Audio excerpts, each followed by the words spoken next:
Before we get started, I have a quick favor. I've been self-funding the Finding Genius podcast for 5 years now. I've done over 3,000 episodes. And as you can see on YouTube, we're up over 1 million views on the channel, which is fantastic. The next thing I really want to push on is to get up to 10,000 subscribers. Because once we do, we'll be able to put a donate button and we'll be able to solicit donations to help keep the podcast running and to also get the Finding Genius Foundation moving along. We have a big project studying anxiety, depression, and PTSD and working on a product to help people overcome these problems because I've seen them explode recently after the last 2 years of the whole virus situation. So if you would, please subscribe to the podcast. That would help us tremendously. Give us a thumbs up and check in the description for Buy Me a Coffee. It's about $5. If you could buy me a coffee, I'd really appreciate it. It would help keep the channel going, and I love coffee. Thank you. Forget frequently asked questions. Common sense, common knowledge, or Google. How about advice from a real genius? 95% of people in any profession are good enough to be qualified and licensed. 5% go above and beyond. They become very good at what they do, but only 0.1% are real geniuses. Richard Jacobs has made it his life's mission to find them for you. He hunts down and interviews geniuses in every field: sleep science, cancer, stem cells, ketogenic diets, and more. Here come the geniuses. This is the Finding Genius Podcast with Richard Jacobs. Hello, this is Richard Jacobs with the Finding Genius Podcast. A returning guest, Kelsey Nightingale. I spoke to her a year or two ago about hairless cats, Sphinx cats. I have one. I have two. She has one. I didn't really know anyone that knew much about them, so that was a really good interview. In the meantime, she's taken up homesteading, and because I found her to be just really insightful and great guest, I have her back for homesteading. So welcome back, Kelsey. Thank you. Thanks for having me again. Yeah, tell me, the last time we spoke, what were you doing for work? Were you like a vet tech or a veterinarian, and what's changed now? Why homesteading? Yeah, so I'm a licensed vet tech, and I still do it, but just part-time now. We got very interested in homesteading like 2019, 2020, and I started doing research, and it just kind of cannonballed, and it wasn't very long at all until we just took the plunge. We had always lived in city-type areas, not too far from any sort of convenience, and worked in the cities, and we ended up putting our house on the market and moving to a literal ghost town. There's no grocery stores, there's no gas stations. We have a population of 350 people, so it's a complete different change, but we wanted to become self-sufficient. We wanted to be able to not have to rely on stores and other things and other people, and be able to provide for ourselves right from our you literally ghosted your old life. Basically, we shocked most of the people in our lives completely because it happened. We had been talking amongst ourselves for a while, but when it happened, when we found this piece of property and decided we were going to do it, it happened very, very quickly. So yeah, notice to the job that you're quitting, and yeah, you're going far away. We live a little over 3 hours from where we used to. Where we live, when most people we know ask us where we live, and we tell them, they have no idea where it is. Even being Oregonians and living here, nobody knows where this is. When you say, is it you and a partner? Is that who he is, or? Me and my husband, yes. Oh, okay, cool. Why did you guys decide to do this? Like, I would think most people will be very scared to do it. I would be. How did you guys do this? It is scary, definitely. But there was just this desire. It was, watching, especially during 2020, watching people go crazy, watching grocery store shelves be empty. It was just a reminder of how broken the entire system is.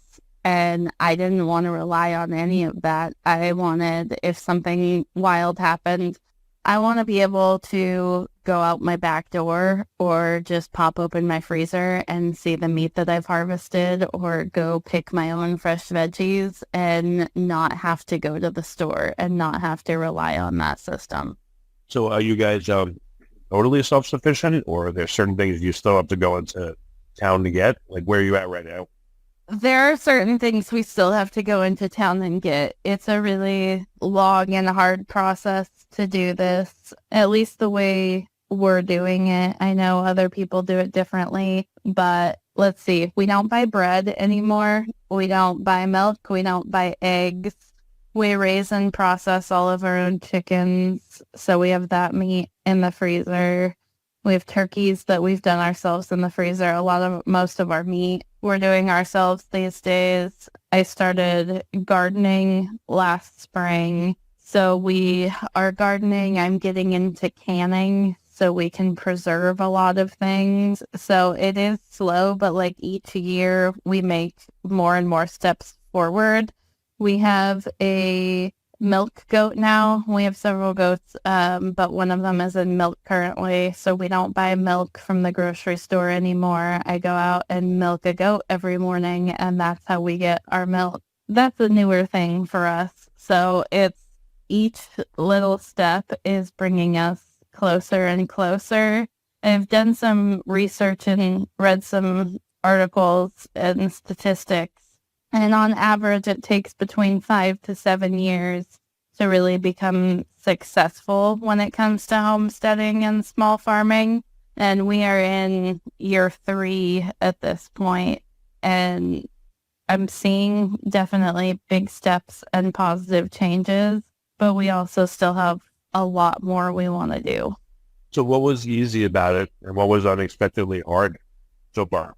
Easy for me to an extent is the animal husbandry and care, just because of my background in vet med. And when I was younger, we did have chickens and we had goats for a period. So I was used to some livestock, and I love, researching and learning. So that aspect has been easy to me. But being so far away and being isolated is one of the hardest parts.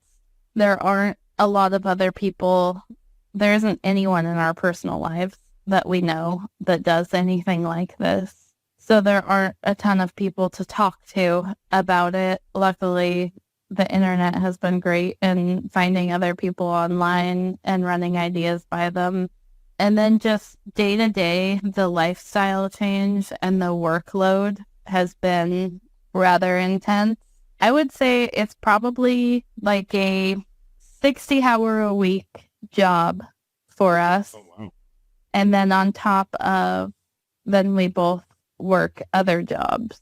So it's hard work every single day, even when you don't feel good, when the weather is really bad, it doesn't matter. You still have to get out there. You still have animals depending on you and things to do.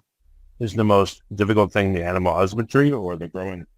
Gardening is definitely harder than animal husbandry for me personally. It's been a big learning curve. Last year, I just kind of went for it to see what would work and what wouldn't.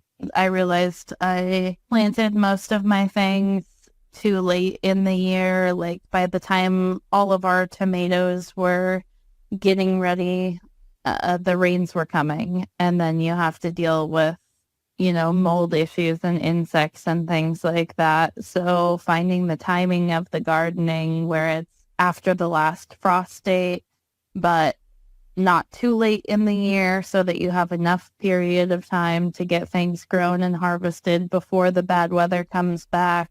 It's all a lot. And learning about soil health and compost and fertilizer and all sorts of things, that has been all new to me, whereas animals have been my life forever.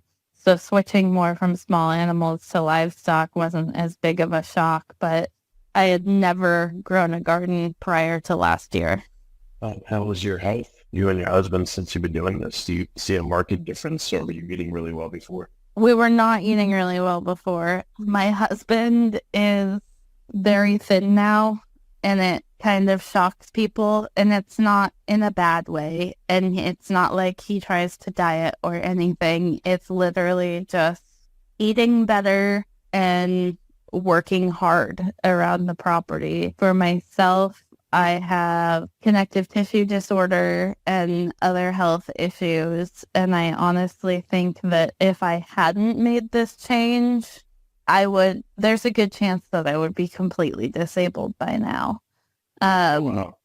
Living in the city, I was just going downhill quickly. And it has a lot to do with what we eat, but as well as like getting out in the fresh air every day, not being trapped where there's a ton of pollution and other things, and just being in nature and doing things in a more natural way.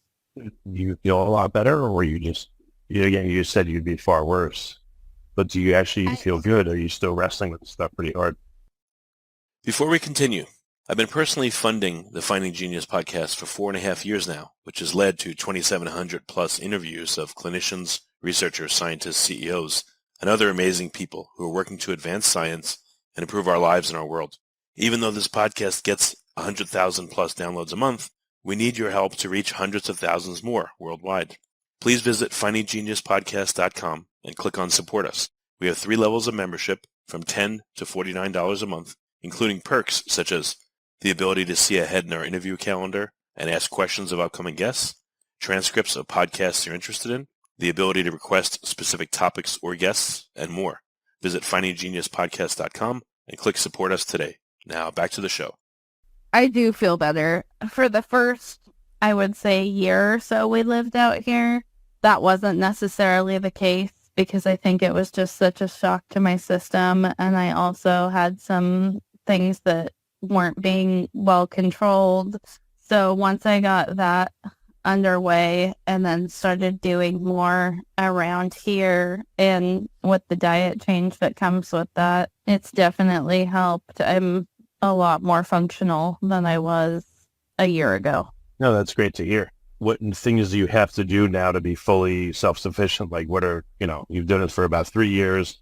Supposedly maybe there's 2 more to go. Like what do you need to learn and figure out from here in order to be totally self-sufficient? There's still several things. Number one, which I don't know when and how it's going to happen, is we want to get solar panels for electricity instead of being on the grid, so to speak. That's a big one because there's power outages that happen and things like that that are a huge inconvenience. And the solar power would eliminate that, not to mention the electric bill. And then getting the canning and the gardening down is a big one, which I think I might have by this year. And then I think the other biggest obstacle that a lot of people don't talk about when it comes to homesteading is the financial aspect. Because you've got to figure out, if you want to do this full time, you have to figure out how to make some sort of income off of it. We still both work other jobs, as I mentioned, and we would love to get to the point where this is our only job. So we sell eggs and I do bread for people, but by this summer, I want to have a farm stand up and be selling products from here and just start slowly growing that income revenue because it's expensive. A lot of people don't talk about it, but to be buying seeds and the animal feed is crazy expensive. It's inflated just like everything else at this point. So to be doing what we're doing is not an inexpensive venture, but also I know that if we keep going, if we persevere, then eventually we can be producing meat for other people as well as the eggs and the bread and canned goods and preserves and everything that we're doing for ourselves, then we can start offering for other people who don't want to live this lifestyle, but want fresh from the farm goods. How much does it, I don't know if you've estimated, how much does it cost you to feed yourselves versus just going to like the grocery store or something and buying all your stuff? With grocery store prices these days, it is a little bit less expensive to do it this way, especially when it comes to the produce for gardening and things. that is significantly less. For meat, depending on the animal, some of it comes out to about the same. Some of it's a little more expensive than what you would get in the grocery store, and some of it does save money. Like the pigs that we raise, that pork ends up being, if we take into consideration all the feed costs, it's going to cost us more than what we would buy in the grocery store. But for me, I would much rather have an animal that I've raised and loved and taken great, great care of that has never known a bad day in its life. I would much rather consume that meat than anything commercially produced. So there's a give and take. And overall, I do think grocery costs, especially now with the bread and the milk and the eggs and everything, we are saving a little bit on that, but not a considerable amount. So the income is going to come from selling the meat or selling the produce? Like, what do you envision it working best? Microgreens or, again, vegetables or meat? What's the best for you? I'm hoping eventually probably the meat, since we do the most with the livestock. I will do some produce and canned goods too. But like this year alone, I'm currently raising Cornish cross broiler meat birds for other people. So by doing that, we can grow some for ourselves at the same time as I'm growing them for other people. And when I subtract the cost of the birds and all of the feed it takes to raise them to finishing weight, after I sell them, I do have a profit for a batch of, about 30 birds that I'm doing right now. You get a profit of $300 or $400. And I know people that grow that to the point where they're raising, 100 birds 2 or 3 times a year. And the more you raise at once, the more profit you make. So there's a lot of little things like that we can be doing, and we can do kind of year round, that would definitely be bringing in income. Yeah, I know a French guy. I visited his farm, and he does duck breast and foie gras, and he has turkeys, and he does some of the broiler hens and all that. And he deals more like around the holidays. So he raises a whole bunch of them, and for Thanksgiving and Christmas, everyone buys up all his stuff. So he doesn't do it year round. Well, I guess the preparation of the work is almost year round, but it's like one or two big selling events. So do you think that would be best for you, or some kind of year round? People are always buying a little bit of meat slowly would be better. I think it depends on the market in my area, and that's what I've been struggling to figure out. It's such a tiny community that then it goes, I have to try to network and advertise farther out into the communities around us even, so that more people can figure out who we are and where we're at, and then I can get kind of a better grip on things, so to speak, which all just takes time, and it takes trial and error. I think the meat bird thing is a wise decision and is going to work out, and there already was more of a demand for it this go around than what I expected or what I was willing to do. But you never really know until you do it. And that's how it is with a lot of the things we're finding out, is even with livestock, you can have a certain type of livestock and it can end up not working out at all. It just isn't good for you. So you have to be willing to say, all right, this isn't great for us. This isn't a good move for our homestead, and kind of pivot and switch paces until you find out what's going to work best. Are there going to be any items that you just can't make on your own? Do you think you'll be able to be 100% self-sufficient, or there's always going to be a few things that you have to get? I'm hoping eventually we will be 100%. I don't know when that will be. I can see for the foreseeable future, I think there will at least be some things. But we went from weekly trips to the grocery store to every 2 weeks to now every 3 to 4 weeks. So seeing those changes are super positive, but it's going to take quite a while for us in particular. A lot of people that do this have a bunch of kids and they're helping and whatnot. It's just the two of us. And for a lot of things, that makes projects take a lot longer. Yeah, no, it makes sense. So are there homesteading communities that you plug into online so you can trade ideas and stuff?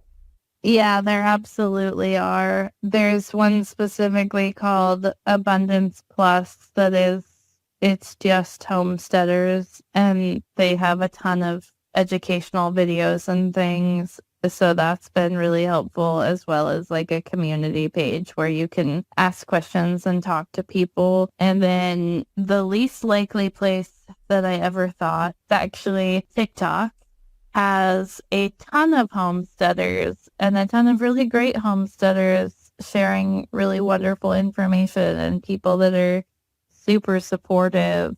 So I've found my own little community on there. And then YouTube has always been a big one too. If I need to figure something out, I'm a very visual person. So watching a video is going to be a lot easier for me to figure something out than reading a book on it. Yeah, okay. Well, very good. Do you have a website yet where you're selling products, or is it just all like local farm stands? Or, how can people find out more about what you're doing and keep tabs on your journey and everything? We don't have a website at this time. I'm hoping sometime within the next year, especially once they get the farm stand up and running. We do have a Facebook page, which is Nightingale Farmstead, as well as we're on the other social media platforms too, like Instagram and TikTok, all under Nightingale Farmstead. Okay. And then last question, do you sell locally to other folks that are in these remote areas like you? Or, what do the other people that live in your community do? Do they all homestead, or do they drive a long way to get supplies? Everybody drives a long way to get supplies. I still haven't met anyone else, even out here within our local community, that is doing what we're doing. So it's interesting to come out here to such a remote area. Most of our community is elderly. We're some of, I think, the youngest in our town. So it's been interesting making connections and kind of learning just the community and how everyone is. There is a tiny little local Grange hall that I'm going to try to advertise at, because I would love to do the farm stand and have it be successful. And I think getting connected with even more of our local community is going to be the only way to do that. Yeah, there's 300 something people. I definitely, they don't have the drive hours. I'm sure that they're going to want to buy from you. That would be good if you can get in touch with them and build that list. Yeah, absolutely. Apparently we have, all of our quote neighbors, which are not close, but people that live on the same road as us, and we've met them. They're all lovely people, and I know that some of them would be interested, but there's so much more of this community that absolutely I want to connect with. Yeah. No, excellent. Well, very good, Kelsey. Well, thank you so much for coming back on the podcast and talking about all the challenges, things that you're working on. I appreciate it. You're welcome. Thank you so much for having me. If you like this podcast, please click the link in the description to subscribe and review us on iTunes. You've been listening to the Finding Genius podcast with Richard Jacobs. If you like what you hear, be sure to review and subscribe to the Finding Genius podcast on iTunes or wherever you listen to podcasts. And want to be smarter than everybody else? Become a premium member at findinggeniuspodcast.com. This podcast is for information only. No advice of any kind is being given. Any action you take or don't take as a result of listening is your sole responsibility. Consult professionals when advice is needed.